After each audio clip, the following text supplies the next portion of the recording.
Imagine discovering that your absolute favorite weekend hobby is, well, it's actually the epicenter of a massive battle for the soul of Western civilization. Right, which sounds completely wild. It sounds so wild. Like, you think you're just sitting back on the couch, ordering some takeout? Yeah. And you're just watching animated shows from Japan. Maybe it's a colorful story about high schoolers or, I don't know, fantasy heroes. But according to this really growing and intensely vocal movement of cultural commentators, you are actually participating in this fierce generational, political, and even religious tug of war. Exactly.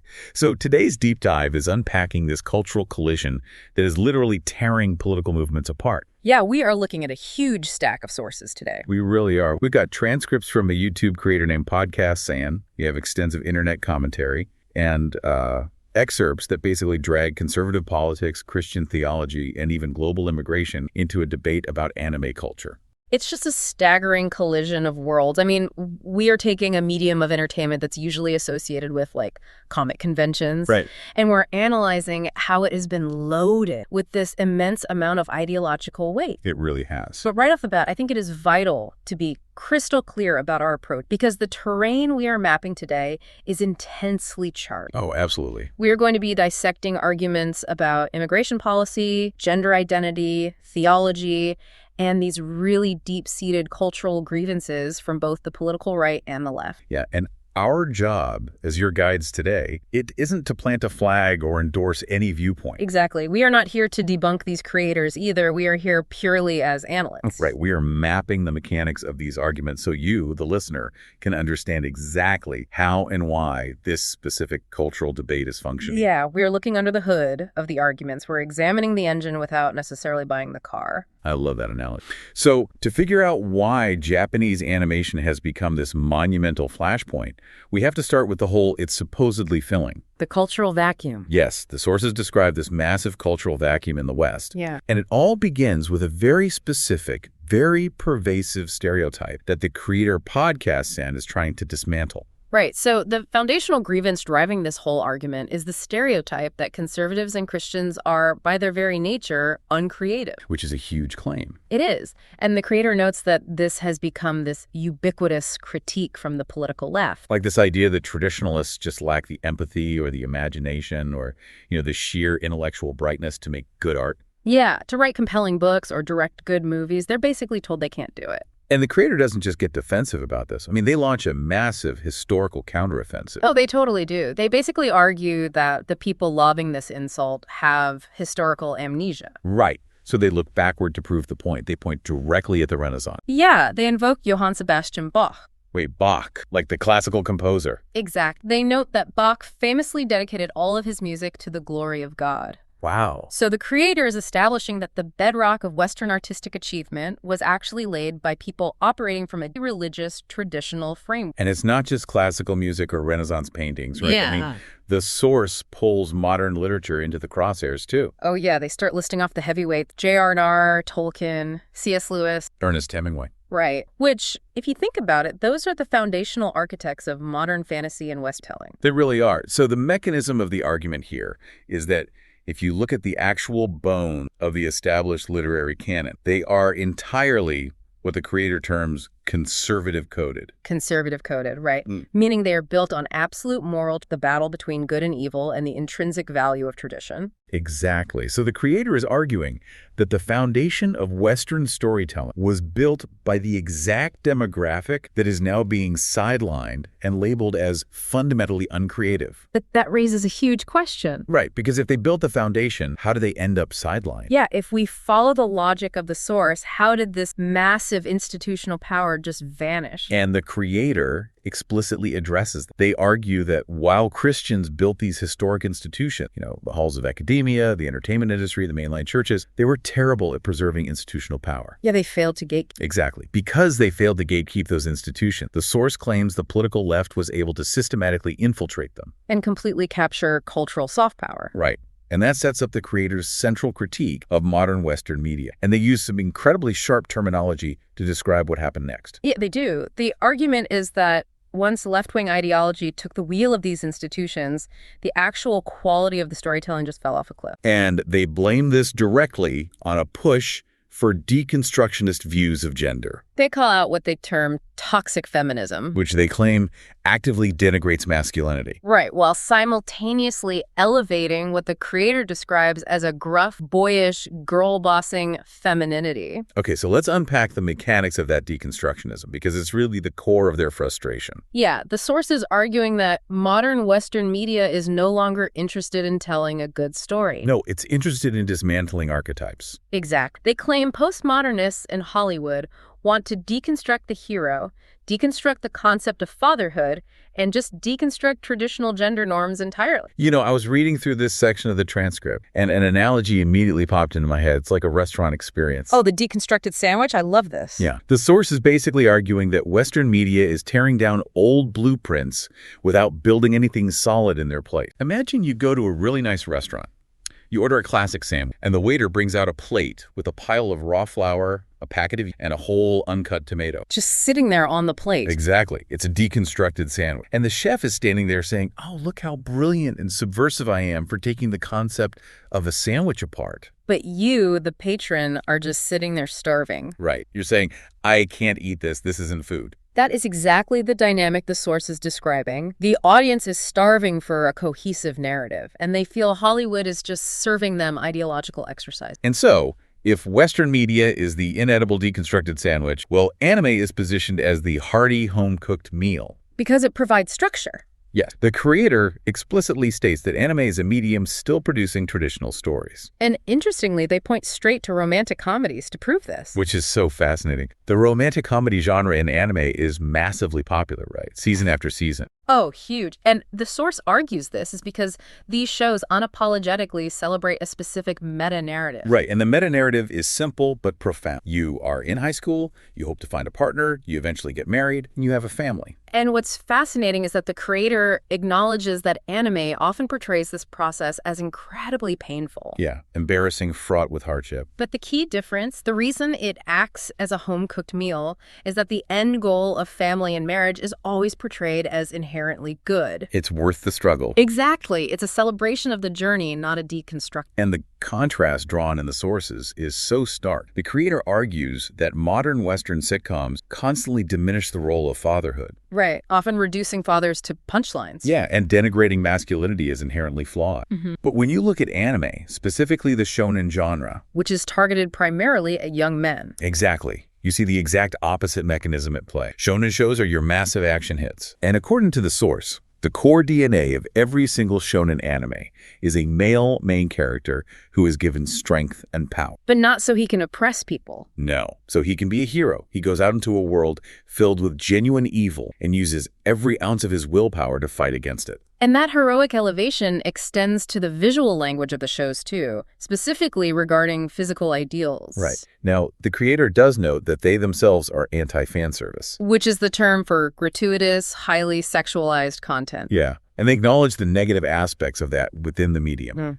But taking a step back, they argue that the hyper-masculinization of men and the hyper-feminization of women in these character designs, it actually serves a traditional purpose. They argue these character designs act as a celebration of the ideal physical forms of the masculine and the feminine. They imprint on the viewers as mythical, heroic standards to strive toward. Exactly. It isn't about deconstructing what a man or woman looks like. It's about elevating. And the source claims this basic, unironic celebration of ideals has been completely lost in the West. Yeah, they describe a Western culture where the political left and right have grown so distrustful and fearful of one another that it has resulted in a deep, paralyzing pessimism across all West. Which means we have to look at the geographic origin of the art itself. The source makes a very clear argument. Right, you cannot separate the art from the society that produces. Anime isn't just accidentally making these traditional family-oriented heroic narrative. It's making them because of the sociological realities of Japan. And this is where the source material reveals a truly distinct sociological phenomenon. It really does. We are looking at a deep,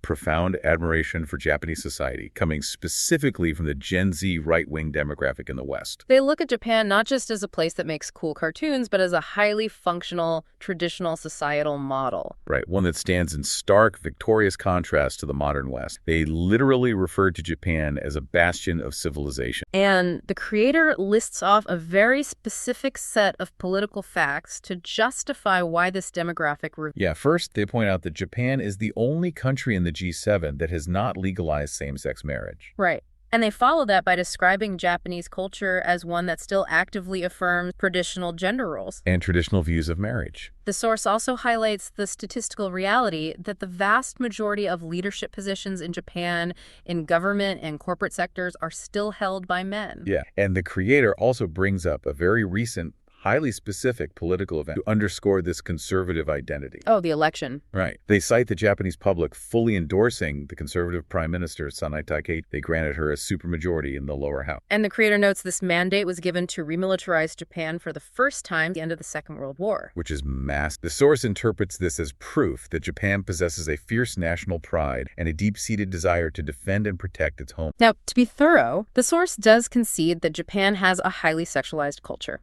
They compare it directly to the modern West in that regard. Right. But the creator argues there is a key structural difference. Japan still maintains strict censorship laws on pornography. Yeah, even if creators find workarounds, the source argues the mere existence of those laws at a structural level reflects a society that is fundamentally much more conservative than the West. But if we pull on that thread, it leads us to the most controversial aspect of their admiration. Oh, absolutely. The source connects this reverence for Japan directly to globalism and multicultural. Like, why does this specific political setup, this bastion, appeal so deep to the internet commentators we are analyzing? To understand the mechanics of that appeal, we have to examine the arguments of a commenter named Solanath, whom the video creator heavily features and explicitly agrees. Solanath argues that Japan is admired because it successfully defended its culture at global. The commenter draws a very stark, very charged contrast between Japan and what they refer to as the old and great states of Europe, which Solanath claims were invaded by Muslim refugees. It's a very intense claim.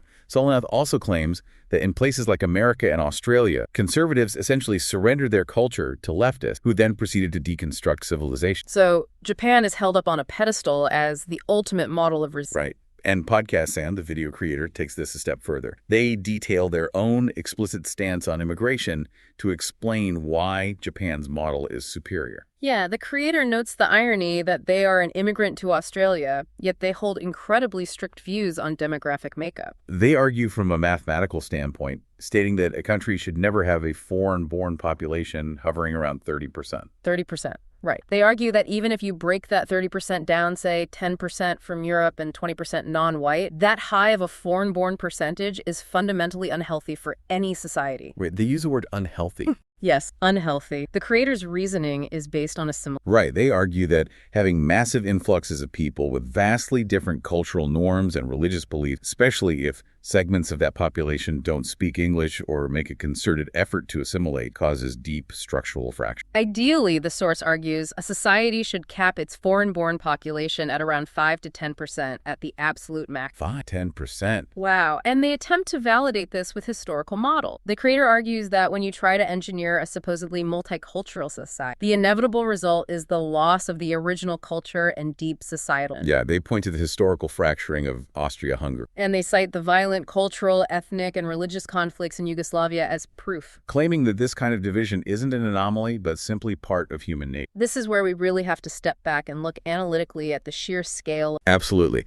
The statements regarding immigration, globalism, and refugees from Solanath and the creator are incredibly stark. Yes. And as a reminder to you, the listener, we are detailing this not to validate their geopolitical worldview, but to understand the engine driving their argument. Right. They are mapping a direct causal line between cultural homogeneity and societal stability. They genuinely believe that strict immigration limits and cultural homogeneity, which they perceive in Japan, are the absolute prerequisites for creating the kind of traditional media they crave. The logic they are presenting is essentially a closed loop. How so? Well, strict societal boundaries preserve traditional value. Those preserved values allow for the creation of media like anime that reflects and celebrates heroic traditional narratives. Right. Because the West lacks those boundaries, it can no longer produce that media. Which brings us to a massive glaring irony in all of this. Oh, the irony is huge. You have a huge demographic of young Westerners who are fiercely clinging to an Eastern medium Japanese animation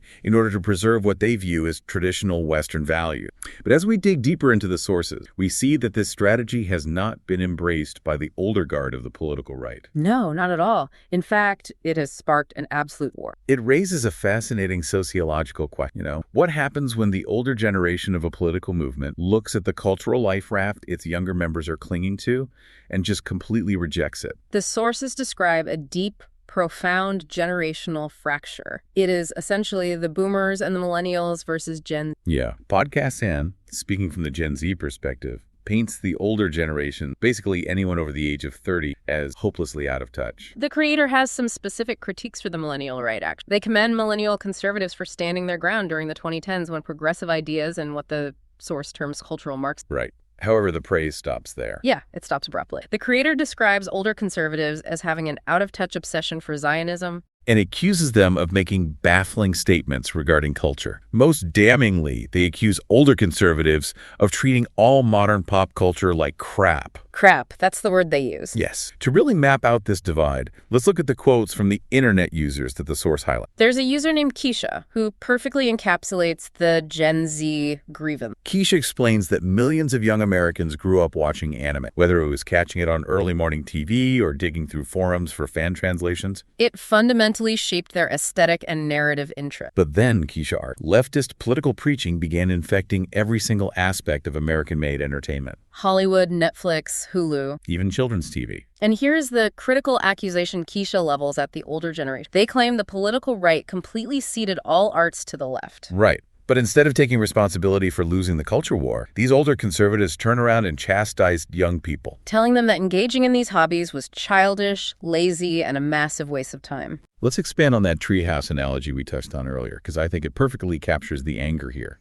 Oh yeah, the treehouse. Imagine a family home representing mainstream cultural institutions, Hollywood, television, publishing. The older generations of conservatives basically sold the family home to their ideological rivals. They just gave up the deed. Exactly. So the kids, needing a place to play, go out back and build a massive, intricate treehouse out of Japanese animation. Right. But instead of helping them build it, the parents stand in the yard, yell at the kids for not being in the main house, and call the treehouse stupid. And the kids are sitting there thinking, we had to go somewhere, you sold the house. Exactly. That is precisely the friction Keisha is highlighting when they argue that over the 2000s and 2010s, so-called conservatives conserved nothing. Therefore, anime became a refuge untainted by politics. Yeah. Another user, Revenant, adds to this mechanism, stating that young American men specifically turn to anime for stories that don't diminish them as men. They argue that neither Hollywood nor the mainstream conservative movement has offered them any narrative where they get to be the hero. Okay, so the younger generation is angry. But what are the actual political consequences of this alien? Well, the sources argue the fallout is massive. The creator explores the so what of this generational divide, arguing that this cultural alienation directly explains the rise of more extreme political right.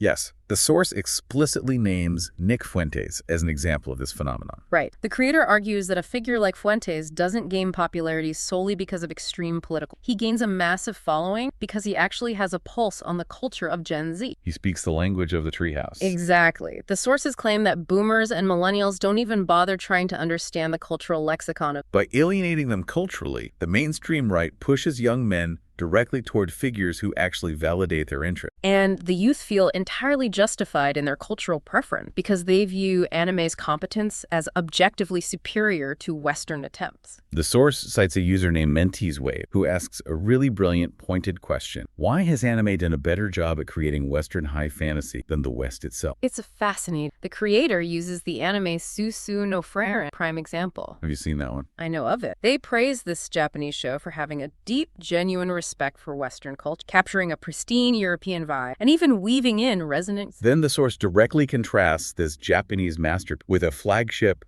Western show, Rings of Power. Right. Based on Tolkien's universe. Exactly. They criticize the Western show for abandoning its European root and cramming in irrelevant modern political ideology. The argument is staggering. Japan is doing a vastly better job of preserving and honoring the aesthetic and themes of historic Europe than modern Europe. That is wild. The creator concludes this section with a stark warning from a user named It's a Gundam. Oh, right, the warning.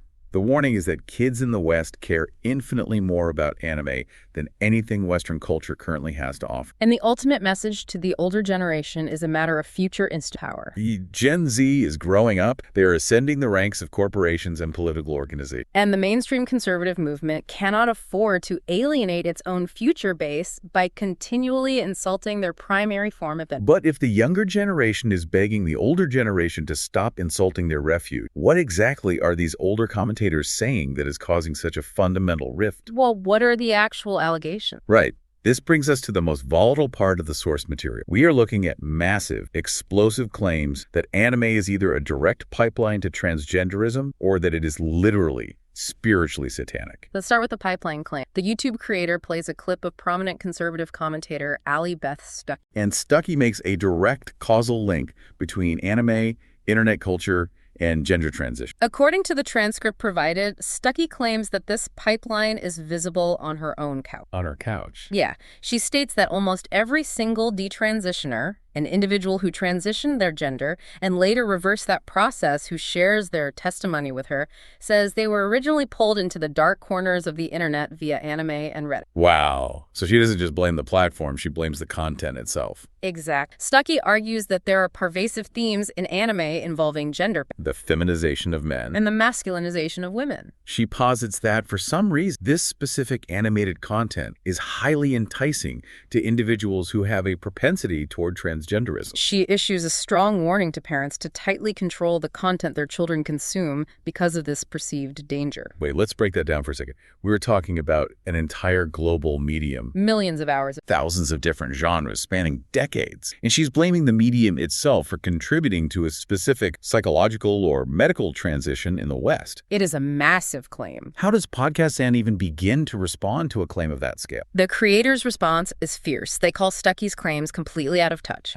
The first layer of their rebuttal is based on the creator's own anecdotal observation of the community. They point to the massive subculture of VTubers. Oh, virtual YouTubers who stream using animated anime-style avatars. Right. The creator claims that the vast majority of the VTuber fan base leans right-wing, that there are explicitly right-wing VTubers, and most importantly, that there is zero observed surge in transgenderism within that massive, highly engaged anime-adjacent. But anecdotes only get you so far, right? Yeah, so the creator actually runs the numbers to provide a statistical rebuttal, and the sheer scale of the math is wild. Let's hear it.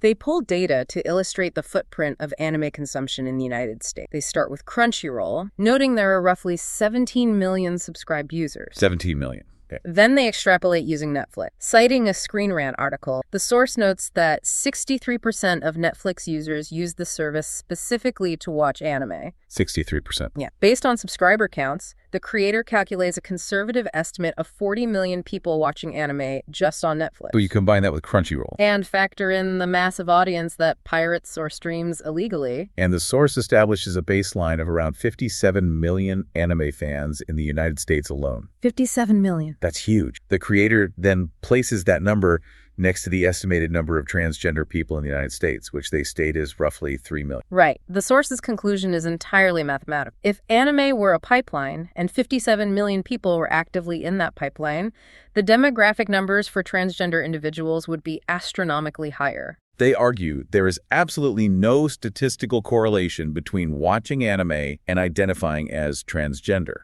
The creator does make one very specific concession in this argument. What's that? They suggest that there might be research linking heavy pornography to transgender. They concede that if young people are accessing animated pornography, that specific content might play a role in their individual psych journeys. Okay, so they draw a line there. Yes, they firmly reject the idea that mainstream anime as a medium functions as a pipe. But Stuckey's argument is only half the assault. Right, there's more. The other angle coming from older right-wing commentators is even more extreme. The source outlines a faction of Christian commentators who are calling anime literally spiritually demonic. The creator cites prominent figures like Matt Walsh and Redeemed Zoomer as pushing these talking points. The source illustrates the satanic panic by examining a specific TikTok. This TikToker claims that anime literally possesses the spirit of Ishtar and Ashtoreth. Wait, Ishtar and Ashtoreth? Yeah, ancient pagan deities often associated with fertility and sexual immorality. Wow. The entire basis for the TikToker's claim is the fact that a small minority of anime contains perverted or highly sexualized elements, specifically calling out the eki or hentai genre. Because this dark subset exists, the TikToker argues the entire medium is possessed and Christians must avoid it entirely. The creator dissects this using the cherry-picking fallacy. Yeah. And they point out how logically absurd this standard would be as applied to anything else. Like book. Exactly. Think about book. There are millions of books in the world, and undeniably some of them contain horrific, perverted, or evil material. Right. But you wouldn't demand that Christians throw out all books or ban the concept of reading entirely because a small subset is bad. The creator uses TikTok itself to highlight the hypocrisy. Yeah. They note there are plenty of degenerates who use TikTok for awful things, but there's also brilliant comedy, science education, and widespread Christian ministry on the platform. Calling the entire platform demonic because of a bad minority is flawed logic. The creator emphasizes that anime is simply a medium. Right. It is a style of drawing and animation used to tell story. It is an inanimate tool. It is not inherently possessed by a spirit. The creator gives a really funny, specific example to show how this broad brush labeling catches completely innocent show. They mention an anime called Lycoris Recoil. Like Chorus Recoil. Yeah. Which is essentially about high school girls shooting. Yeah, exactly. The creator jokes that if he sat down and watched the show with the TikTok critic, she would undoubtedly label it demonic simply because it features short skirts and firearms. It highlights how aesthetic misunderstandings lead to unfair, sweeping condemnation. And this brings us to the strategic core of the creator's frustration. They argue that these sweeping condemnations calling anime satanic or a trans pipeline are not just factually inaccurate. They're strategically disastrous for the conservative. Yes. They argue that labeling a beloved medium as evil creates massive, entirely unnecessary barriers between young people and the church or conservative politics. Which perfectly sets up the final, most profound pivot in the source material. Yeah, we're moving from defense to offense. Exactly. The sources argued that anime isn't turning kids trans, and it isn't inherently demonic, but they don't start there. They go on the offensive. They argue that this medium can actually be a profound spiritual tool. This is where we delve into the deep theological argument presented in the source. The creator, speaking explicitly from a Christian perspective, argues that the broader Christian community is committing a fatal strategic error. They argue that Christians have a habit of abandoning institutions and running away from culture, operating under the assumption that isolating themselves is the only way to remain. The source claims this retreat is the exact mechanism that allows institutions to be capped and leads to societal degeneracy. Instead of fleeing culture, the creator argues Christians need to run directly into it. They cite the Great Commission from the Bible, the instruction given by Jesus to go out and make disciples of all nations. The source interprets this not just as geographic travel, but as a mandate to mix with. The strategy, they argue, is to engage deeply with the cult, discard the elements that are bad or sinful, but unapologetically keep the aesthetics and the cultural expressions that are beautiful, resonant, or useful. This is where the creator gets incredibly personal, providing specific examples of how anime functions as a bridge to the gospel. They make the profound claim that God can and does speak through secular Japanese anime. Let's go back to that stained glass window analogy, because I think the creator is basically describing a spiritual scavenger. Oh, I love this analogy. Imagine walking through a dense, gritty, concrete city. You expect to find nothing, brick walls and grime, but suddenly you turn down an alleyway and find a beautiful, glowing stained glass window built right into the concrete. The creator is arguing that millions of people are finding profound, sacred missing in a cultural space the older generation views as a toxic wasteland. Let's look at the specific stained glass windows the source identified. First, they discuss the anime movie Asylum. Okay, what's that one? The creator describes the plot. It's a harrowing story about a deaf girl and the boy who brutally bullied her when they were younger. Oh, wow. The entire narrative is about these two broken people finding reconciliation, learning to forgive, and figuring out how to move forward from the deep trauma of the past. The creator argues that telling a young person who deeply relates to that beautiful story of forgiveness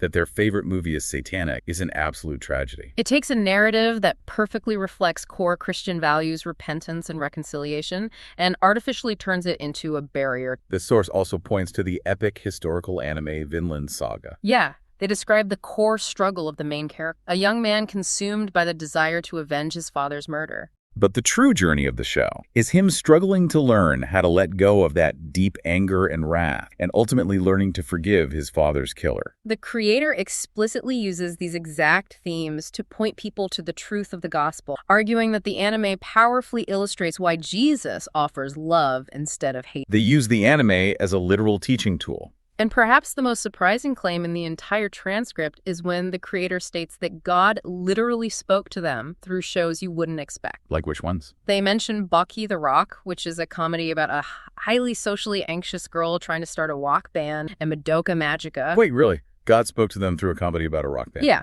The creator claims that while watching these secular Japanese shows, God actively popped Bible verse to their head, communicating with them through the themes of the episode. They firmly believe the medium can act as a direct conduit for spiritual realization. So, if we synthesize all of this, what is the core appeal? Why do 57 million people in the U.S., including the highly conservative Gen Z demographic we've been tracking, watch this stuff? The source's answer is crystal clear. They do not watch it to sin. No, they watch it because it is deeply, profoundly related. It's about the human experience. The source argues that anime offers narratives that we all strive towards. Whether it is the crushing burden of a soldier trying to return to civilian life and find peace, or a kid realizing that his obsessive quest for revenge is actually destroying him from the inside out. these are universal inspiring. The creator argues that, plainly speaking, anime simply has better, more emotionally resonant storytelling right now than what they term Western woke garbage. It provides entertainment that is actually uplifting. And this is where the mechanics of this entire debate connect directly back to you, the listener. Yes, whether you are deeply religious, highly engaged in politics, or completely detached from both, this controversy matters. It is fundamentally a debate about how we as a society consume and judge media. When we encounter something foreign or new, do we reflexively reject? Do we slap a label of demonic or harmful on a medium just because the aesthetic makes us uncomfortable? Or do we look closer? Do we bypass the surface-level drawings to find the unifying human truths hidden in the anime? The sources strongly suggest that the future of cultural communication belongs entirely to those willing to do the latter. As we draw this deep dive to a close, let's look at the immense distance we've covered sources. We really have covered a lot. We started by examining a cultural vacuum spurred by a pervasive stereotype that traditionalists lack creativity. And we saw how the source positioned modern Western media as a deconstructed, fundamentally unsatisfying narrative landscape. From that vacuum, we traveled across the globe to Japan, analyzing the mechanics of why a specific subset of Gen Z right-wing views it as an idealized conservative utopia that successfully resisted global. We navigated the fierce generational civil war on the political right, unpacking the treehouse analogy where younger conservatives accuse older generations of surrendering cultural soft power while simultaneously insulting the anime. We then unpacked the explosive allegations from commentators like Ali Beth Stuckey and Matt Wall, the massive claims of a transgender pipeline, and literal satanic panic. We detailed the creator's statistical and logical rebuttals, breaking down the 57 million versus 3 million demographic. Finally, we explored the profound theological defense of anime, framing it not as a sin to be avoided, but as a powerful cultural bridge capable of conveying deep themes of forgiveness, reconciliation, and the shared human experience. Through all of this intense debate, final unifying thought emerges from the brief excerpt, the vital concept, creative autonomy. One of the sources explicitly states a simple truth. You don't have to be a leftist, creative, and love anime, and you don't have to be a right-winger to agree with critics like Matt Wall. The ultimate point is that creativity and the deep human appreciation of art completely transcend these rigid. The human desire for a good story will outlast any political. It serves as a powerful reminder that culture is inherently fluid. The tools we use to understand ourselves, our morality, and our value. What one generation views as a bizarre alien import, the next generation claims as its absolute foundation. Which leaves us with a final provocative thought to mull over, building on everything we've unpacked today.